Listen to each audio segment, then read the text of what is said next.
UPSC का result जारी कर दिया गया, यानी घोषित कर दिया गया 2024 का। और भोपाल के क्षितिज आदित्य शर्मा ने 58वीं रैंक हासिल की है। इसके पहले इनका आईआरएस में चयन हुआ था, तैयारी कर रहे थे ये, अब आईएएस बन गए हैं प्रॉपर। चूंकि 58वीं रैंक आई है तो इसमें कोई इफ एंड बट नहीं है, अब ये प्रॉपर आईएएस बन गए हैं। अभी तक आईआरएस थे, ये अच्छी बात है, गुड न्यूज है मध्य प्रदेश के लिए। क्षितिज आदित्य शर्मा ने 58वीं रैंक हासिल की है, 58वीं रैंक उनकी आई है। इसके पहले भी वो और साक्षी त्रिपाठी उनके साथी हैं, यानी क्षितिज के साथी हैं। साक्षी जरा पूछिए उनकी तैयारी के बारे में, उनका सब्जेक्ट क्या था, कौन कौन से विषय थे, मेंस में क्या पूछा गया था, ये सारे सवाल आप उनसे पूछिए, बातचीत कीजिए उनसे।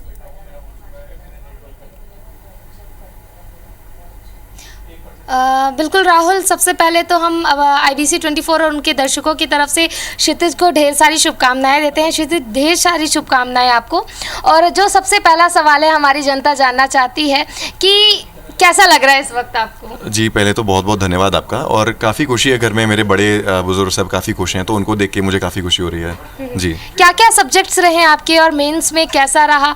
प्री दिया आपने, प्री के बाद आपने मेंस में गए। मेंस में जो एक होता है कि हमें टेंशन होती है कि कैसे क्वालिफाई करेंगे, और उसके बाद फिर इंटरव्यू का प्रेशर, तो कैसा सब्जेक्ट रहा ओवरऑल? आपकी स्टडीज़ पे कैसे आपके आउटपुट्स रहे? जी, मेरा एजुकेशनल बैकग्राउंड लॉ का ही था। मैंने अपना ग्रेजुएशन लॉ में किया है फ्रॉम नालसा यूनिवर्सिटी हैदराबाद, तो मैंने ऑप्शनल के लिए भी लॉ को ही रखा था।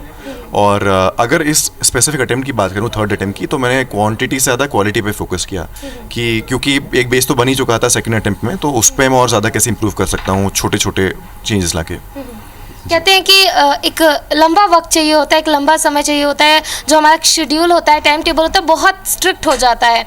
हमें हमारे 24 आवर्स भी हमें कम पड़ जाते हैं, तो आपने टाइम मैनेजमेंट कैसे किया? जी, वो एक काफ़ी बड़ा टास्क था, पर क्योंकि जब इस जॉब में मैं काम कर रहा था तो 9 to 9 एक शेड्यूल सेट हो गया था, तो इस तैयारी में भी 9 to 9 वाला शेड्यूल ही मैंने अपना जारी रखा। उसमें 8 से 10 घंटे की पढ़ाई हो जाती थी दिन में। जी, और सब्जेक्ट्स की बात करें, मेंस में अगर कहीं पे एक ऐसा मोमेंट जब हम पूरा प्रिपरेशन करते हैं, क्योंकि आप पहले से ही आप वर्किंग थे, आप पहले से आपको कॉम्पिटिटिव एग्जाम्स का जो है वो अनुभव रहा है, लेकिन एक ऐसा मोमेंट होता है जहाँ पे हमें थोड़ा सा डिफ़िकल्ट लगता है, या फिर कहे कि हमारा जो मोरल होता है वो डाउन होता है, तो कौन सा वो पीक मोमेंट था जब मोमेंट आपका डाउन हुआ और फिर एक ऐसा मोमेंट आया कि नहीं, लगा मैं ये कर सकता हूँ? जी, एक्चुअली आई वुड से सबसे डिफ़िकल्ट टाइम जो मेरे लिए रहा वो मेरे पहले प्रीलिम्स के पहले ही था। जब प्रीलिम्स नहीं निकला लगता था कि कैसे होगा, 10 लाख 12 लाख बच्चे इस एग्ज़ाम के लिए बैठते हैं और कैसे ही तैयारी हो पाएगी। पर एक बार प्रीलिम्स निकला तो धीरे धीरे मोमेंटम बिल्ड होना चालू हुआ। और वैसे तो क्योंकि पहले टाइम मैंने 3-4 महीने की तैयारी में ही दिया था, तो प्रीलिम्स हो गया था, पर मेरा मेंस रह गया था।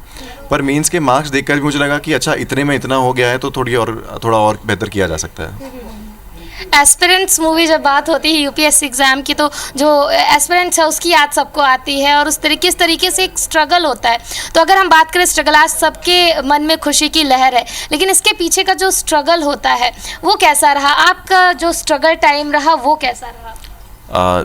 जी, मैं ये तो नहीं कहूँगा कि बहुत ज़्यादा इंटेंस रहा, क्योंकि कंसिस्टेंटली घर वालों का सपोर्ट रहा, मेरे भाई का सपोर्ट रहा, तो बहुत डिफिकल्ट तो नहीं था। पर थोड़ा आइसोलेटिंग एक्सपीरियंस तो भी हो जाता है, क्योंकि आप लगातार घर पे रहते हो, दोस्तों से मिलना उठना बैठना उनके साथ कम हो जाता है, पढ़ाई पर फोकस करना पड़ता है, स्ट्रेस होता है इतने सारे सब्जेक्ट्स कवर करने का, एंग्जाइटी होती है इतने लाखों बच्चों के साथ कम्पीट करने की। पर मैं कहूँगा कि कुछ छोटी बहुत चीज़ें आप कर सकते हैं। जैसे मेरी हॉबी योगा है, तो मुझे योगा से बहुत फ़ायदा मिलता था। मैं दिन में 2 बार योग करता हूँ अभी भी। और उसके अलावा जितना हो सके दोस्तों से जुड़े रहिए, सोशल मीडिया पूरी तरह मत छोड़िए। जी, बिल्कुल। तो आपने कहा कि सोशल मीडिया ना छोड़े, ये जो होता है आप बोल रहे प्रेशर मूवमेंट होता है, एंजाइटी होती है, और आजकल कॉम्पिटिटिव एग्जाम में जो प्रेशर है वो जैसे जैसे कंपटीशन बढ़ रहा है बहुत ज़्यादा डिफिकल्ट हो जाता है। तो जो आने वाले स्टूडेंट्स हैं, जो अभी भी एस्पिरेंट्स हैं, प्रिपरेशन कर रहे हैं, उनके लिए क्या कुछ कहना चाहेंगे आप? जी, मैं यही कहना चाहूँगा कि सिलेबस बहुत डिफ़िकल्ट नहीं है, बट बहुत बड़ा सिलेबस है, तो वो कंसिस्टेंसी के साथ ही पूरा किया जा सकता है। डेली आप 8 से 10 घंटे या जितना भी समय आप निकाल पा रहे हैं उसको डेली निकालिए। उसमें कोई वो मत करिए, रिलैक्सेशन मत करिए, बहुत ज़्यादा कंसिस्टेंट रहिए और खुद पर भरोसा रखिए कि धीरे धीरे करके पूरा सिलेबस हो जाता है कवर। सारे एस्पिरेंट्स इसी तरह से कवर करते हैं। आपका जो टारगेट था आपने उसे पा लिया है। अब हमारे दर्शक यही जानना चाहते हैं क्षितिज को बहुत बहुत शुभकामनाएं दीजिए IBC 24 की तरफ से, और आगे भी उनसे आप बात कीजिए। फिलहाल के लिए आप दोनों का धन्यवाद।